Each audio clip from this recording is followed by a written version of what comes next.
तो चलिए जी, आज ना आप सभी को हम 12th क्लास के हिंदी का ना जो आप सभी का काव्यखंड का पहला चैप्टर है कड़वक। भाई इस प्रकार से आपको बता देंगे ना कि ज़िंदगी में ना कभी ना एक कहानी को भुला पाइएगा, है ना?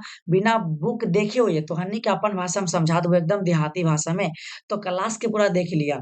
देखा ये तो आपसे हम प्रॉमिस करते हैं कि जो क्लास अगर पूरा कर लिया ना उससे एगो ऑब्जेक्टिव बचेगा ना सब्जेक्टिव बचेगा, गारंटी लेते हैं। लेकिन हाँ, क्लास पूरा कीजिएगा तब ऐसा थोड़ी ना समझ में आएगा। एकदम कार्टून की तरह आपको समझाएँगे जी, बिना किताब देखे हुए पूरा के पूरा ना आपको जो कड़वा है ना भाई, कड़वा कहानी एकदम बउआ नियन तोरा समझ में आई तो समझला ना? त क्लास के पूरा देखते रहिए बहुत ही मज़ा आवे वाला आपको, ठीक है को ना? चला त क्लास के स्टार्ट कर रहियो, बस तोहनी के कुछ नहीं करे के को कान में ईयरफ़ोन डालला और कहानी सुनते रहिए, मज़ा आ जइतो, ठीक है को ना? चला, तो फिर क्लास मतलब हम चलते कहानी की तरफ, है ना? चलिए, अब कहानी की तरफ चलते हैं तो ध्यान दीजिएगा। चलिए, ये जो ना डायग्राम पर आप लोग हँसिएगा नहीं, बस हम ऐसा ही बनाते हैं, आपको ना पता है। देखिए कड़वक है भाई, है ना? कड़वक। चलिए, अब ध्यान दीजिएगा यहाँ पे जो है ना, एक मलिक मोहम्मद जैसी जी हैं, है ना? मतलब कि याद रखना, यहाँ एक मलिक मोहम्मद जैसी जी हैं और यहाँ पे कुछ आदमी हैं। कहानी स्टार्ट हो रहा है, ध्यान दीजिएगा ना। तो जानते हैं, मलिक मोहम्मद जैसी जी इस सबको चिल्ला-चिल्ला के बोल रहा है भाई, है ना? चिल्ला-चिल्ला के बोल रहा कि मेरा एक आँख नहीं है, फिर भी हम एक गुणवान व्यक्ति हैं। ये जो है ना मालिक जो है ना, मलिक मोहम्मद जैसी ई सब के बोल रहा है कि भाई सुन, हमरा ना एक आँख नहीं हौ, फिर भी ना हम एक गुणवान व्यक्ति हैं, ठीक है? हम भी जो है ना एक गुणवान व्यक्ति हैं, ठीक है भाई? ठीक है ना? चलिए, तो ये बोलते हैं ना कि हम जो है ना एक गुणवान व्यक्ति हैं और जो है ना मैं फिर भी गुणवान हूँ। क्या बोलते हैं? ये जो मलिक मोहम्मद जैसी जी सबको चिल्ला-चिल्ला के बता रहा भाई सुन इधर, मेरे पास एक आँख नहीं है, फिर भी जो है ना हम एक गुणवान व्यक्ति हैं। तो ये सब बोलता है ना कि ना हम विश्वास करेंगे त कि तू एक गुणवान व्यक्ति है। कैसे हम विश्वास करबे? तो देखा जी इस सब के विश्वास दिलावेला ये प्रूफ करल चाहा हखुन कुछ एग्ज़ाम्पल से। तो सब ध्यान से सुनना आपको देखा कैसे। अब यहाँ पे लेखक बोलते हैं ना जैसे कि ये मतलब मलिक मोहम्मद जैसी जैसी बोलते हैं ना कि जिस प्रकार से एक चाँद में दाग नहीं होता भाई और रात में भाई उगता है तो पूरा उजाला कर देता है। तो ठीक उसी प्रकार से मेरा एक आँख नहीं है ना? और जो हम मतलब कि कहानी लिखे है ना, उसको पढ़ने के लिए ना बहुत लोग आता है, हम एक ही आँख से ना सभी को उजागर कर देते हैं। कहानी हम ऐसा लिखते हैं कि हमारा कहानी पढ़ता है तो पूरा दुनिया आता है पढ़ने के लिए, ठीक?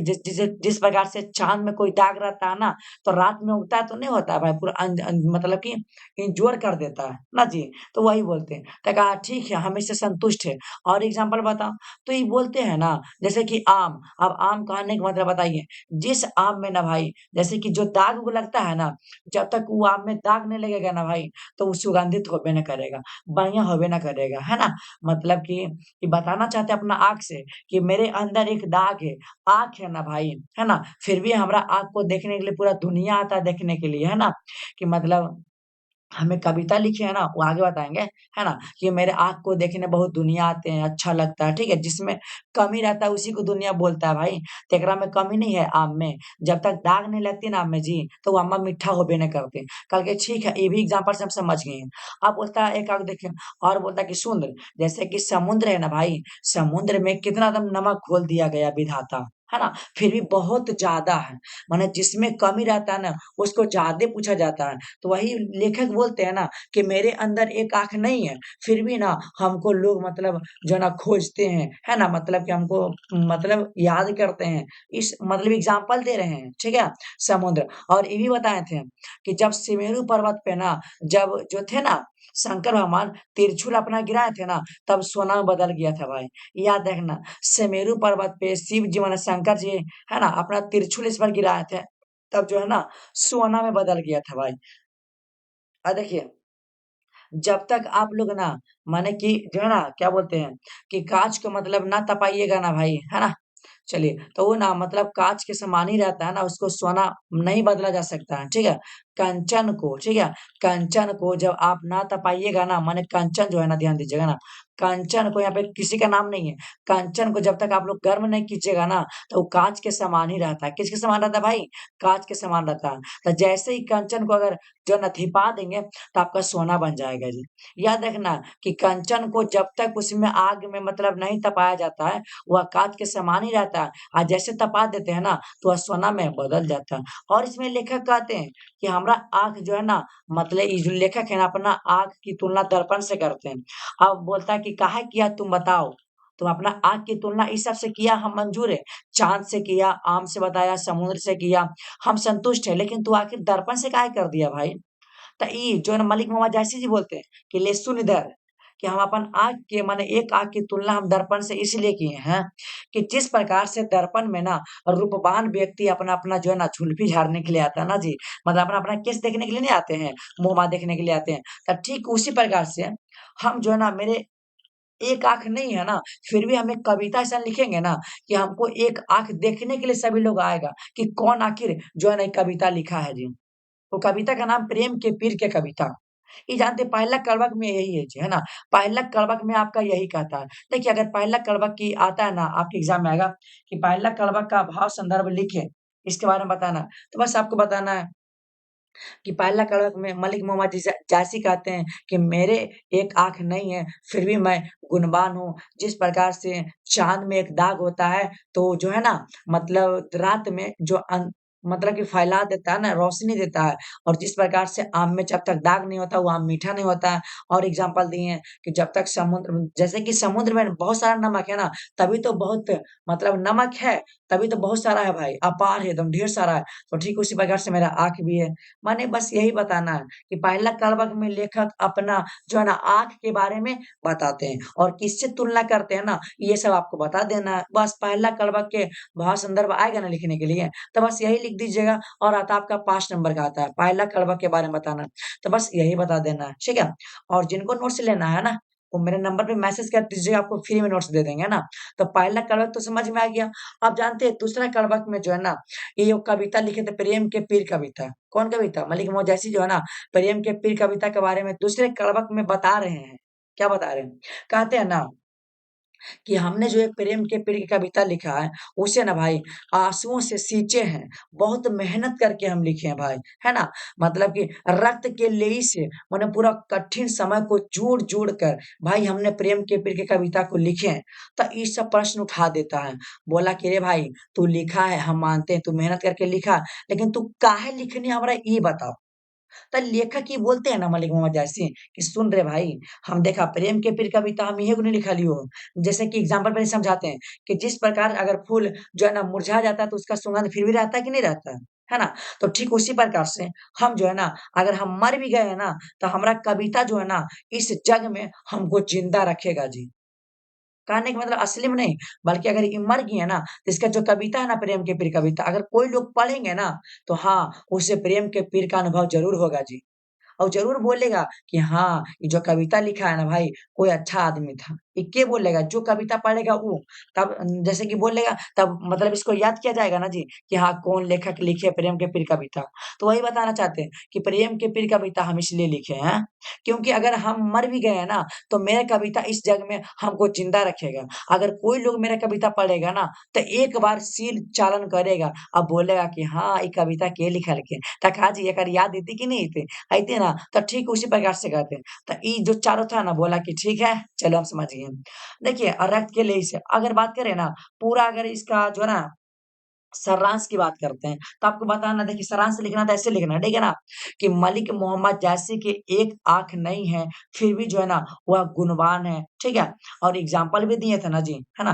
कि हम जो है ना अपना आँख की तुलना एक दर्पण से करते हैं, जिस प्रकार से दर्पण में एक रूपवान से रूपवान व्यक्ति अपना फेस देखता है, तो ठीक उसी प्रकार से मेरा एक आँख को देखने के लिए पूरा दुनिया आएगा जी। और प्रेम के पीर जो कविता हम लिखे हैं ना, जो प्रेम के पीर कविता हम लिखे हैं रक्त के लेई से जो है ना सींचा है भाई, बहुत मेहनत करके लिखे हैं। क्योंकि अगर हम मर भी गए हैं ना, तो हमारा कविता अगर कोई भी लोग पढ़ेगा ना, पढ़ेगा तो ज़रूर हमारा नाम एक बार ज़रूर लेगा कि हाँ, कौन लिखा है भाई, है ना? तो बस यही कहानी में कुछ है नहीं और बहुत ही कम समय में आपको ना मतलब बता दिए। और अब जो अगर कहानी सुन लिया, तो उससे गारंटी लेते हैं कि एक भी नहीं इससे ऑब्जेक्टिव छूटेगा और ना ही आपसे सब्जेक्टिव छूटेगा जी। तो जिनको ऑब्जेक्टिव सब्जेक्टिव का नोट्स लेना है ना, आप लोग मेरे नंबर पे ना मैसेज कर दीजिएगा भाई। आपको ऑल सब्जेक्ट का नोट्स फ्री में दिया जाता है। आप चाहे साइंस से, आर्ट्स से कुछ भी है भाई, आपको ना फ्री में दिया जाता है, ठीक है? अब ये कहानी ज़्यादा भी बड़ा नहीं है, ठीक है? चलिए, ये देखिए इसका जानते हैं मेन आपका क्या था लेखक परिचय जी, ठीक है? क्योंकि आपके एग्ज़ाम में ना लेखक परिचय से आपके एग्ज़ाम में प्रश्न आता है, ठीक है? लेखक परिचय, तो लेखक परिचय तो आपको अभी नहीं बताए हैं, है ना? लेकिन आपको जब नोट्स देंगे ना, तो उसमें हम लेखक परिचय के बारे में बता देंगे, है ना? या तो फिर रुकिएगा जी, थोड़ा-सा देखते हैं मेरे कॉपी में लिखा होगा ना, लेखक परिचय, रुकिए थोड़ा-सा आपको हम बता ही देते हैं, आप लोग नोट कर लीजिएगा ना। लेखक परिचय के बारे में आपको हम बता देना चाहते हैं, रुकिए थोड़ा-सा, 1 मिनट रुकिएगा, है ना? देख लेते हैं, वैसे यहाँ पे ना मतलब कि लिखने के लिए हम भुला गए थे जी, लेकिन अब तो हम लिख देंगे, रुकिए लेखक परिचय के बारे में ना, रुकिए। हाँ, आपको लिखना है देखिए, लेखक परिचय में आपको याद रखना है ना, लेखक देखिए आपको बताते हैं, आप लोग नोट कर लीजिएगा, ठीक है? लेखक परिचय के बारे में। अगर आप लोग चाहते हैं इसी प्रकार से एकदम कार्टून की तरह आपको मिले भाई, तो भर-भर के कमेंट कीजिएगा ना, ऐसा-ऐसा वीडियो देंगे ना कि भुला ना जाइएगा ना चलिए। अब देखिए इनका जन्म की बात करते हैं, बस इसमें आपको जन्म बताना है, ठीक है चलिए। जन्म पे ना हम ऑलरेडी वीडियो बना चुके हैं, जन्म देख लीजिए, इनका जो जन्म हुआ था 14 से 92 में, कितना में? 14 से 92 में। अब मृत्यु की बात करते हैं, ठीक है? चलिए मृत्यु, आप लोग यहाँ पे लिख लीजिएगा, इनका जो मृत्यु हुआ था ना, अनुमानतः हुआ है, फिक्स नहीं है कि जो है ना इसी डेट में इनका मृत्यु हुआ, अनुमान लगाया गया है, ठीक है? अब जन्म स्थान की बात करते चलिए, इनका जन्म स्थान है, जन्म स्थान, इनका जो जन्म स्थान है ना, जायसी कब्र अमेठी में, ठीक है? चलिए जायस का अमेठी, ठीक है? चलिए, जायस कब्र अमेठी याद रखना, है ना? कब्र अमेठी, चलिए कब्र अमेठी। यहाँ पे लिखने में थोड़ा-सा दे अति बुझा रहा है ना, कोई बात नहीं। जो कि यूपी में पड़ता है, यूपी माने क्या उत्तर प्रदेश में पड़ता है, आप लोग लिख लीजिएगा, ठीक है? अच्छा, अब बात करते हैं इनका पिता का नाम आपसे पूछ सकता है, ठीक है? पिता का नाम, तो पिता का नाम याद रखना आपका क्या पिता का जो नाम है मलिक शेष ममरेज, है ना भाई? क्या? मलिक शेष ममरेज, यानी क्या रहेगा शेख ममरेज, ठीक है? आप लोग लिख लीजिएगा मलिक शेष ममरेज, चलिए ममरेज। आप लोग नोट कर लीजिएगा, है ना? उसके बाद अगर आगे बात करते हैं ना, अब इनका जो है ना गुरु थे भाई, है ना?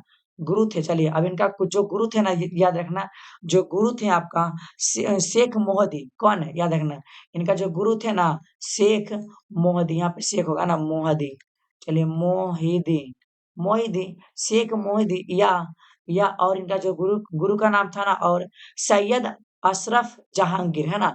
याद रखिए क्या? सैयद, चलिए सैयद, सैयद जो है ना अशरफ, ठीक है? अशरफ, अशरफ, अशरफ जो है ना अ, हाँ, सही है। इतना याद रखना, ठीक है ना?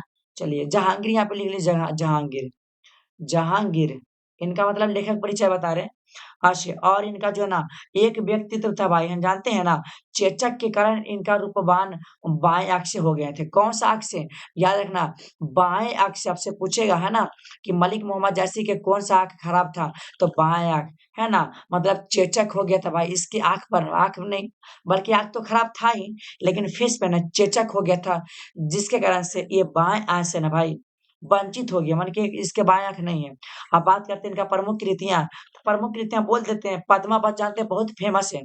आपसे बोलेगा ना पद्मावत, पद्मावत ना बहुत ही फेमस है मेरे भाई। उसके बाद और है अखरावट है ना? आखिरी कलम है, चित्ररेखा है, ठीक है? कारनामा है, ठीक है ना?